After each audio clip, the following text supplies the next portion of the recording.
오늘 성경 본문에 야곱의 얘기가 계속 나오고 있습니다.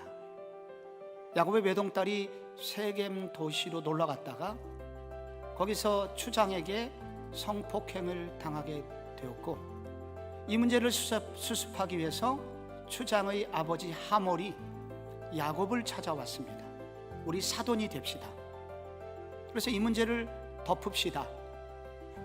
그때 야곱의 아들들은 거짓 결혼 계약을 맺고, 그리고 그 세겜 족속으로 하여금 할례를 받게 하여 그들이 고통하던 중에 칼을 들고 가서 그 남자들을 전부 다 도륙합니다. 그리고 물건들을 약탈하고, 그리고 여인들을 포로로 끌고 오게 됩니다.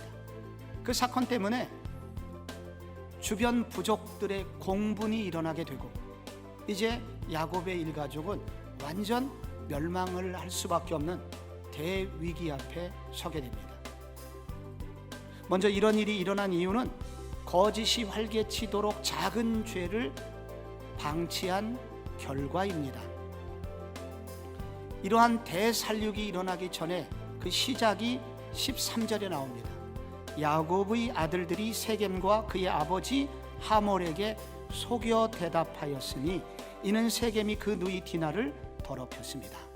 여기 속이다라는 단어가 나오죠. 이제 곧 대량 학살이 시작될 것인데, 이렇게 학살이 가능할 수 있었던 것은 야곱의 아들들의 거짓말에서 시작이 됩니다. 이 죄의 문제는 철저히 회개하고, 그리고 이 회개한 그 다음에 우리의 그 거짓말하던 그 자리를 진리로 대신 채우지 않고서는 이 죄의 문제는 결코 끊어지지 않을 것을 말해주고 있는 것입니다. 요한복음 8장 44절이 바로 이 말씀을 증명합니다. 너희는 너희 아비 마귀에게서 났으니 너희 아비의 욕심대로 너희도 행하고자 하느니라. 그는 처음부터 살인한 자요 진리가 그 속에 없으므로 진리에 서지 못하고 거짓을 말할 때마다 제 것으로 말하나니 이는 그가 거짓말쟁이요 거짓의 아비가 되었습니다. 여러분, 이 거짓말은 영적인 문제라는 거예요. 거짓말은 작은 죄가 아닙니다. 우리의 가정에서 벌어지고 있는 이 작은 거짓이 이렇게 한 가정을 무너뜨릴 뿐만 아니라 한 나라 전체를 가슴 아프게 하는 이런 비극적인 일로 확대될 수 있다는 것입니다. 작은 죄를 방치하지 마라. 사단은 이 작은 죄를 이용하여 자녀를 무너뜨리고 결국 가정을 무너뜨리고 우리가 감당하지 못할 엄청난 우리 삶의 붕괴를 가져올 수 있음을 성경은 경고하고 있습니다. 마지막으로 영적인 내우외환, 왜 오게 된 것일까요? 구별과 포용의 균형 있는 신앙인으로 자라지 못했기 때문입니다. 성경은 기독교인들이 세상과 다른 구별성을 가지라고 말씀하고 있습니다. 그러나 동시에 구별성과 더불어 이웃을 사랑하는 포용력을 가지라고 동시에 말하고 있습니다. 예수님께서 마태복음 5장에 이렇게 제자들에게 말씀하셨습니다. 너희는 세상의 소금이니 소금이 만일 그 맛을 잃으면 무엇으로 짜게 하리요?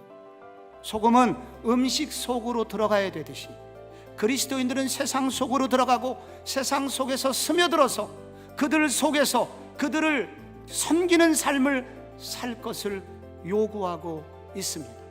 그래서 구별성과 포용성은 그리스도인이 마땅히 가져야 될 영적인 영양분입니다. 우리가 비타민만 있으면 안 돼요. 단백질도 있어야 돼요. 마찬가지로 구별성이 있어야 되지만 포용성이 있어야 합니다. 중세 프란치스코는 이와 같은 소명의식을 가지고 있었습니다. 세상에서 하나님의 자녀로서의 차별성을 유지하면서도 동시에 세상을 포용하는 사람이 되고 싶었습니다. 그러나 그것이 쉽지 않았습니다. 그래서 그는 기도를 많이 하였습니다. 그래서 그는 벽에다가 그의 기도 제목을 써놓고 날마다 기도하였고, 그의 기도는 다른 사람에게 옮겨지게 되었고, 그리고 그것이 퍼져 우리에게까지 와서 그것이 노래가 되었고 많은 사람들에게 불려지게 된 것입니다.